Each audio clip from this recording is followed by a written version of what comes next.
Welcome to Beardy, Bruce Lee Central. Hey everybody, it's Birdie here. What's going on, guys? Okay, so Betty Ting Pei, she is a famous Hong Kong actress and she was a close friend of Bruce Lee's. Some even speculate she was Bruce Lee's lover, and actually in this interview she confirms that she indeed was Bruce Lee's girlfriend at the time. And she also confirms that Bruce Lee's brother, Robert Lee, was together with Nora Miao, another famous Hong Kong actress. A lot of people speculated that Bruce Lee and Nora Miao were lovers, but it was actually his brother, Robert Lee, that was together with Nora Miao. And Betty Ting Pei confirms this in this interview. And she also confirms what she thinks is the reason that Bruce Lee died. And the reason being a heart condition. I've never heard about this theory before, and I don't know if it's legit or not, but that is what she thinks. She thinks that Bruce Lee had a heart condition and that this heart condition somehow was kept a secret from everyone. So, well, here's the interview. Take a look. 那怎么样都要把我跟李小龙这一段这个我们两个人的缘分，对，为什么呢？因为这些不是三言两语可以说的，对不对？还有人家对你的误解，你不是说很普通的误解。最不舒服的就是，譬如说事情发生了，我才26岁，然后我自己已经就给吓得已经不知道怎么办了，那我也没有任何一个人帮我，我根本也没有做主权嘛。他家人觉得我跟他是朋友，当然觉得不是这么好，或者也不知道怎么办嘛。就是说他家人说，不要说从你家送出来的，他先表示他很喜欢我嘛。那你想想看，我怎么可能会不喜欢他呢？而且他是很特别的，你介意我问一个可能大家会很好奇的一个问题吗？很多影迷，苗可秀是他的女朋友吗？在那个不是，苗可秀是他弟弟的女朋友。他的弟弟是叫 Robert Lee，是苗可秀是 Robert 的女朋友。化妆又很清秀，我不懂他为什么。我现在想，后来我女儿说。那我觉得你比较好啊，他为什么要喜欢苗可秀？当然喜欢你了，我女儿这么说。但我心里是在想，我好像因为我小的时候，人家都觉得我是飞女嘛。哦，飞女就是说那样不太好的女孩是吧？就是比较大胆，飞女嘛，对不对？有个飞字嘛，都是比较在反复的想，你就比如她身体不好，她那天吃了什么东西，或者突然发生了什么病。我觉得这个应该，我觉得在我来说到现在，肯定我觉得是非常自然的。他还有昏倒一次都没有人跟我讲，他太太知道，周文怀知道，但是没有人跟我说，这不可能是不自然。但我觉得不可能，一个那么年轻的人，如果不是突然发生一些什么疾病的话，他怎么可能突然一下？那不是就是那问题吗？对不对？心脏停止嘛。我觉得他从小的身体不是这么好，因为他的小名叫小凤。What really happened? Okay, so that day, Bruce and Raymond Chow had an agreement. They were going to meet up with Betty Ting Pei in her apartment and they were going to discuss a new upcoming movie. So Raymond Chow went and picked up Bruce Lee at his at his house, and they were going to drive over to Betty Ting Pei's apartment. And Raymond Chow already noticed that Bruce Lee wasn't looking too well. Look at this picture. This is just a few days before Bruce Lee passed away. I mean, just look at this picture. This is so unusual for Bruce. Bruce always looked like $1 million. And this guy, I mean, it's unrecognizable. It's not like seeing Bruce Lee at all. He looks half dead already. Look at him. This is a guy that's in serious trouble. And Raymond Chow said that, okay, we don't have to do this today. And Bruce Lee insisted that, no, we're going to do this today.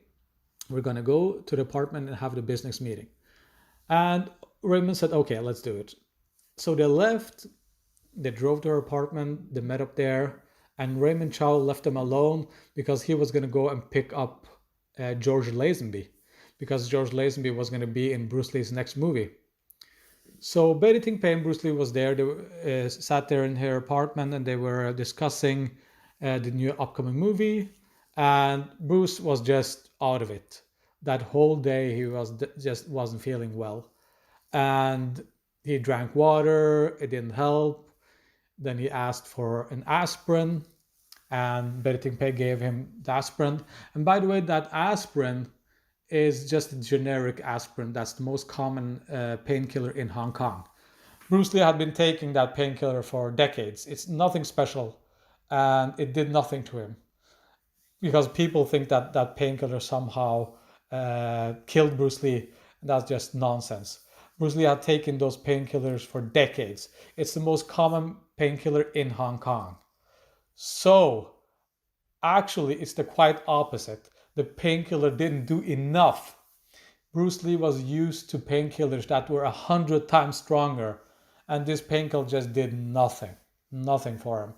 So, if he had had his own painkillers with him, he might have reduced the swelling in his brain when he was at her apartment. But his painkillers was at his house, so didn't have them available. So he said, okay, I'm just out of it. I'm going to rest a few hours here on the bed. And he drank the painkiller. He went to rest, and he basically never woke up. And after half an hour, Betty Ting Pei was like, what's going on here? He's not responding at all. She went to check on him. He didn't respond at all. He was just out cold. And she got concerned. So she called Raymond Chow. And Raymond Chow came to the apartment and said that he tried to wake up Bruce. Bruce didn't respond. So Raymond Chow called his personal doctor to come and take a look at Bruce. And he came and he wasn't able to wake Bruce. And that's when they knew that we are in serious trouble now. So they called the ambulance. The ambulance came really quick. They picked him up. They drove him to the hospital, the nearest hospital, and they tried everything to save him. But the swelling had already gotten so serious that they couldn't reduce it. It was just too little too late. And this was not a surprise for the people that were around Bruce Lee, because take a look at him. He just looked completely worn out. He was just half dead. Plus the fact that he already had collapsed. He already was in the hospital just a few weeks earlier.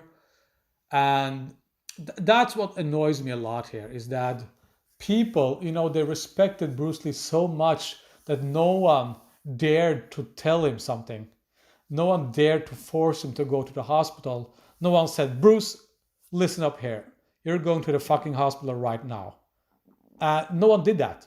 No one had the guts to do that because they were afraid. They were afraid that Bruce Lee was just gonna, fire them or just stop being their friend or whatever. They were afraid of Bruce. He had so much power and influence that they were afraid to talk back to him. So no one actually told him the truth. They were too scared of him to tell him the truth. And Bruce Lee had a crazy temper. The people that knew him knew that Bruce Lee had a crazy temper. So if you told him that you have to go to the doctor, he might snap at you, and say that, no, I don't need a doctor, and just go on. So, no one just took that situation and forced him to go to the doctor.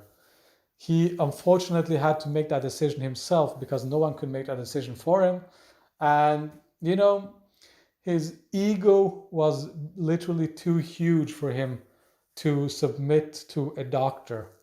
And he thought that he could just ride this wave out and he's not in danger. And that's a problem when you have yes people around you.